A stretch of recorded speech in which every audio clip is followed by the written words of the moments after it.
A Boston City councilor facing federal charges arrested by FBI agents this morning after she was indicted in an alleged kickback scheme.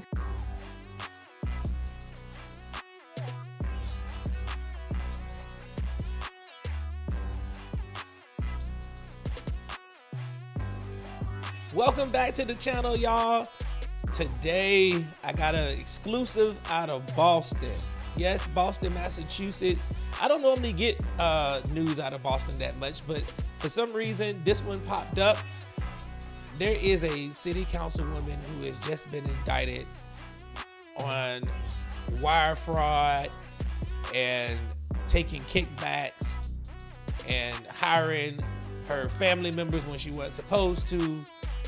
If you haven't heard about this story, this is Tania Fernandes Anderson. She's a woke activist, and she's found herself in a bit of a situation up there. The FBI raided her office and took her off in handcuffs, and she got some things going on. So before we get into all that, if you could do me a favor, hit that like button, hit the share button, hit the subscribe button, hit that notification bell so you can get the updates when I go live. And as I say on all my shows, I appreciate everybody for tuning in and rocking with me. Continue to hit that subscribe button. We're on our way to 7,000 subscribers. So I appreciate all the support. It doesn't cost you anything. Now, as I said in my little intro, we're talking about Tania Fernandes Anderson. She is a politician. She's a councilwoman in the city of Boston. She's very known up there. She's been known for her activism work on the ground. Some people say that she's woke, as I said earlier. But the FBI raided her office, and this is what happened. So we're going to go to the news, CBS Boston, and listen to what they had to say. Fair use, fair use, fair use, fair use. FBI agents arrested Tania Fernandes Anderson. She represents District 7 in Boston, which includes Roxbury, Dorchester, Fenway, and part of the South End. WBZ's Laura Hafley shows us the charges against her. Tania Fernandes Anderson is the vice chair of the committee that oversees government accountability here in Boston. She's also a member of the Criminal Justice Committee, but today she's facing crimes of her own. Okay, y'all. She is over the government oversight committee that is responsible for monitoring what politicians are doing as far as accountability, and also part of the Criminal Justice Committee. This is how are you in charge of the agency that is supposed to be trying to find corruption in politics, and you're the one that's corrupt? Think about that. The FBI took Boston City Councilor Tania Fernandes Anderson into custody Friday, accused of committing 5 counts of wire fraud and 1 count of theft of federal funds. If you violate your oath and your duties as a public official, we will investigate. U.S. Attorney Joshua Levy says her wrongdoings began in 2022 when she hired 2 family members to work in her office despite city rules prohibiting it. Okay. City rules say you can't have people who are in your family working for you. She just completely disregarded all of that and hired 2 of her family members. 2.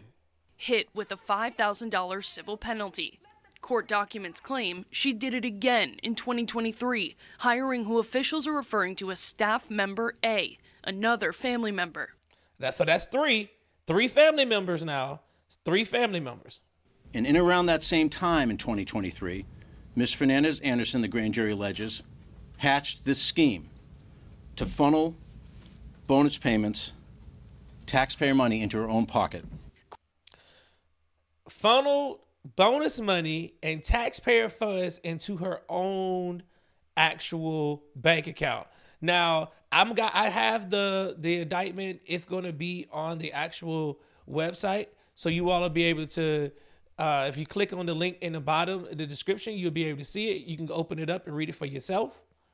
So we're going to take a look at this. Court documents claim Fernandes Anderson was facing financial hardships, unable to make rent or car payments. So officials claim she offered her family member a hefty bonus, twice as much as the rest of her staff combined. But that supersized bonus came with a hitch. The bonus was more than $10,000, but the counselor directed her family member to kick back $7,000 to put in her own pocket. So more than $10,000. She's a city councilwoman, can't pay her bills, supposed to be over government oversight, and she hatches this scheme. Hey, I'm gonna give you this bonus, but I'm gonna need you to give me some of that money back. The two exchanged the money in a city hall bathroom in June of 2023. The meetup shown in these texts. As alleged, not only was these taxpayers' funds being stolen, but it was happening right in the building where she works. In a statement this week, the councilor denied the accusations, reassuring her constituents she is still committed to the job, writing, "I'm always transparent with you and always available. My job is to show up and fight for you, and I'll continue to do just that." Friday morning. So I'm gonna show y'all the indictment real quick. Let's take a look at it. Let's pull that up. All right, so this is the indictment. You see, it's the United States District Court, District of Massachusetts, the United States of America versus Tania Fernandes Anderson. And there are the counts. Count 1 through 5, wire fraud, aiding and abetting. Count 6, theft concerning programs receiving federal funds, aiding and abetting. And then forfeiture allegations. So this is what's going on. So this is the first part. You see the general indictment there, and you see that she's a resident of Boston. She is currently the Boston City Councilor for Boston District 7, which includes Roxbury, Dorchester, Fenway, and parts of the South End. She was first elected to a 2-year term in office in or about November 2021 and won re-election in or about November 2023. Now, you see this. She has not even been in office no more than 3 years. She's only been in office 3 years. 3 years she's been in office. Fernandes' current term as a councilor ends in approximately January of 2026. Okay? She receives an annual salary of about $103,500 in 2022 and 2023 from the city of Boston. Wow. That's a lot of money. She's making over 6 figures but can't pay her bills. So we're going to go down to page 8 because like I said, this will be on my page. You all will be able to read this. So let's go down to page 8. I want you to see these cash withdrawals, right? So you see, we're on page 6 right here. We're going to start here first. It says, on or about May 26th of 2023, staff member A, who we know by the FBI was her family member, deposited the bonus check to the account at Santander Bank. Then, at defendant Fernandes Anderson's instructions, staff member A made separate cash withdrawals of the bonus check on separate dates in the following transactions. May 31st, $3,000 withdrawal. That was done at the Beacon Street location. January 5th, $3,000. Hyde Park location. January 9th, $4,000, Beacon Street. She deposited the money and took it right back out. All of it. Took it all out. And then, on or about June 9th, it said, well, that was the part about the $4,000.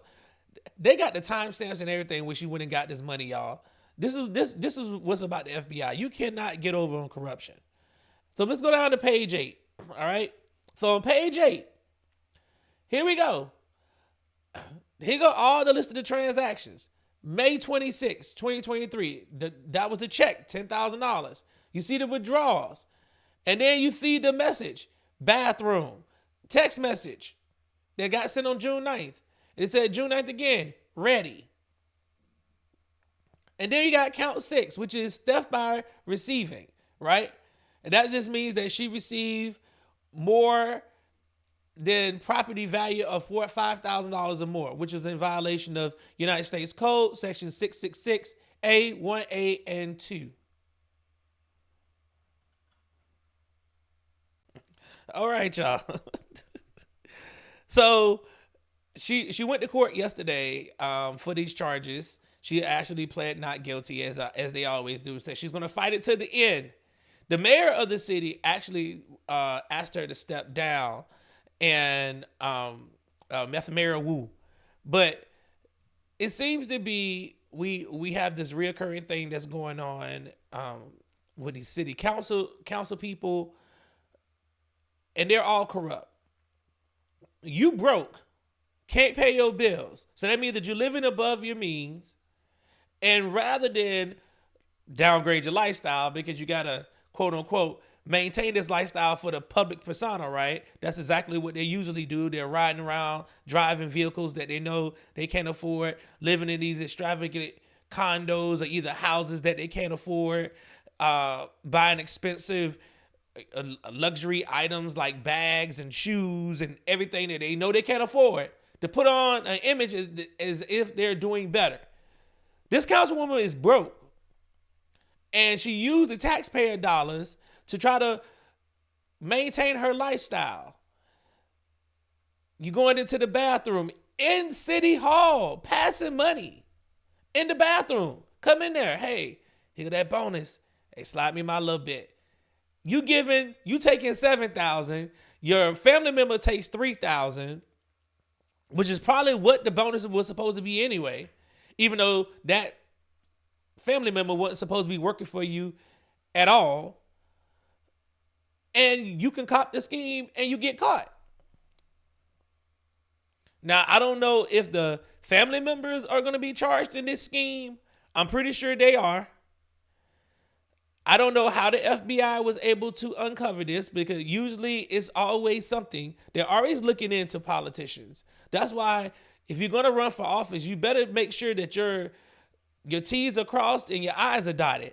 Because the FBI is always looking at these politicians because they know that these things be happening. And it seems that all over the country, this is happening more often than none. And it seems to be the same party, Democrats. And now Democrats would say that Republicans are the ones that are corrupt. I mean, you saw Barack Obama say it the other day, that the Republicans are the ones that are corrupt. All politicians are corrupt. But the ones that seem to be getting in trouble the most right now are the ones that are on the left. They're the ones that's out here getting indicted. I just did a video about the DC council person accepting over $200K in bribes. I've already talked about what's going on in Jackson, Mississippi with the bribes. We talk about what's going on with the former mayor of Oakland. Corruption. Atlanta, corruption. All these liberal cities with corrupt politicians. Mayor Adams in New York, same thing. All these liberal cities seem to have all the issues when it comes to their politicians. Can't blame Republicans for this one. Can't blame them at all. I'll keep you all informed as this goes about.